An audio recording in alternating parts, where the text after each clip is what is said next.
கர்த்தருடைய நாமம் மகிமைப்படுவதாக. சகோதரர்களின் காலதியான வேளையில் உங்களை சந்திப்பதில் நான் மிக்க மகிழ்ச்சி அடைகிறேன். கர்த்தரை துதியுங்கள், அவர் நல்லவர், அவர் கிருபை என்றும் உள்ளது. அவர் நேற்றும் இன்றும் என்றும் மாறாத தேவன் தாமே இந்த நாளை நம்ம அனைவருக்கும் ஆசீர்வதித்து தருவாராக.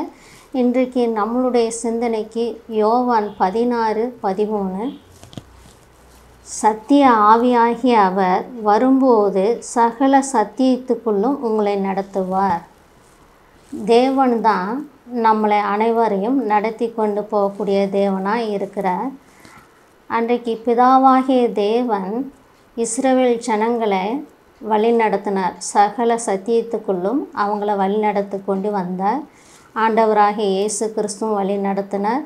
பரிசுத்த ஆவியானவர் வழி நடத்தி கொண்டு இருக்கிறார்.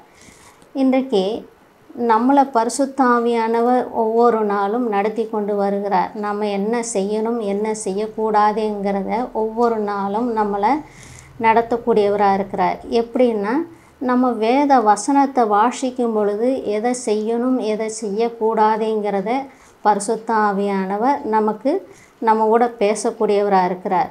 அவர் பேசணும்னா நம்ம அனுதினமும் பெண்களாக இருக்கிற நாம் வேதத்தை வாசிக்கணும், தியானிக்கணும். சங்கீதம் 119:5, உம்முடைய வசனம் என் கால்களுக்கு தீபமும் என் பாதைகளுக்கு வெளிச்சமாக இருக்கிறது. ஆண்டவருடைய வேத வசனம் நம்மளுடைய கண்களுக்கு தீபமும் கால்களுக்கு வெளிச்சமாக இருக்கிறது. அப்போது ஆண்டவர் நம்மளை வெளிச்சத்தின் பாதையில் நடத்தி கொண்டு போகக்கூடிய தேவனாக இருக்கிறார். ஒரு காலத்தில் இருளுக்குள்ளே கிடந்த நம்மளை வெளிச்சத்துக்கு கொண்டு வந்திருக்கிறாரு. அந்த வெளிச்சத்தின் பிள்ளைகளாக நம்ம நடக்க வேண்டும். உதாரணத்துக்கு சங்கீதம் 34:13, உன் நாவை பொல்லாப்புக்கும் உன் உதடுகளை கபட்டு வசனிப்புக்கும் விலக்கி காத்துக்கொள். இன்றைக்கி பெண்களாக இருக்கிற நாம் செய்யக்கூடிய தவறு, பொய் பேசுகிறோம், தேவையில்லாததை பேசுகிறோம். அப்படி பேசாமல் நம்ம நாவையும் வாயையும் காத்து கொள்ளணும். இந்த துதிக்கக்கூடிய வாயில், ஆண்டவரை ஜெபிக்கக்கூடிய வாயில், வசனத்தை வாசிக்கக்கூடிய வாயில் தீமையான ஒன்று நம் வாயிலிருந்து வரக்கூடாது. பொய் பேசக்கூடாது. எந்த தீமையான வார்த்தைகளை நம்ம சொல்லாதபடி நம்ம வாயின் வார்த்தைகளை காத்து கொள்ளணும். இன்றைக்கி அப்படியாக நம்ம இருக்கிறோமா யோசித்து நம்ம சிந்தித்து பார்க்கும் பொழுது நம்ம தவறு செய்யக்கூடியவங்களாக இருக்கிறோம். இப்படிப்பட்ட காரியங்களை நம்ம செய்யாதபடி நம்ம வாயை நாவையும் காத்து கொள்ள வேண்டும். அது மாத்திரம் இல்லை, சங்கீதம் 139:24, வேதனை உண்டாக்கும் வழி என்னிடத்தில் உண்டோ என்று பார்த்து நித்திய வழியிலே என்னை நடத்தும். இன்றைக்கி பரிசுத்த ஆவியானவரை தேவனை நம்ம வேதனைப்படுத்தக்கூடிய மாதிரி காரியங்களை நம்ம சிந்திக்கிறோமா, செய்கிறோமா, நடத்துகிறோமான்னு என்று சொல்லி நம்ம சிந்தித்து பார்க்க வேண்டும். நித்திய வழியில் நம்ம நடக்கணும்.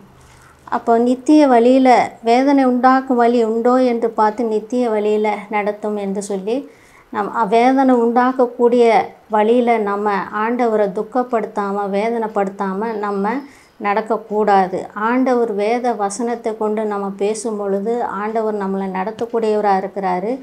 அவர் சத்தியத்தின் பாதையில் நடத்தக்கூடியவராக இருக்கிறார். அந்த சத்தியத்தின் பாதையில் நம்ம நடக்க வேண்டும்.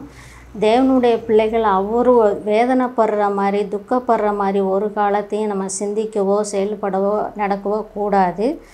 அப்படி நம்ம நடக்கும் பொழுது நித்திய வழியில் நம்மளை நடத்தி கொண்டு போகக்கூடிய தேவனாக இருக்கிறாரு. அப்போ நித்திய வழியில் நடத்துவாருன்னு சொன்னால் சங்கீதம் 91:12, உன் பாதம் கல்லில் இடாதபடி அவர்கள் உன்னை தங்கள் கைகளில் ஏந்தி கொண்டு போவார்கள். ஆண்டவருடைய வசனத்தின்படி நம்ம நடக்கும் பொழுது, ஆண்டவருடைய வார்த்தையின்படி நம்ம நடக்கும் பொழுது நம்ம பாதம் கல்லில் இடாதபடி அவர்கள் தங்கள் கரங்களில் ஏந்தி கொண்டு போவார்கள். எந்த தீமைக்கும் எந்த ஆபத்துக்கும் வராமல் நம்மளை என்ன செய்வார், ஆண்டவர் நடத்தி கொண்டு போவார். எங்கள் நித்திய வழியில், அந்த பரலோகத்துக்கு வழியில் நம்மளை நடத்தக்கூடியவராக இருக்கிறார். நாம் சிந்திக்க வேண்டியது, தேவனுடைய பிள்ளைகள் தீமை செய்யாதபடி, தீமையான வழியில் நடக்காதபடி பரிசுத்த ஆவியானவர் வசனத்தை கொண்டு நம்மளை நடத்தக்கூடியவராக இருக்கிறாரு. சகல சத்தியத்துக்குள்ளே நடத்தக்கூடிய தேவனாக இருக்கிறாரு.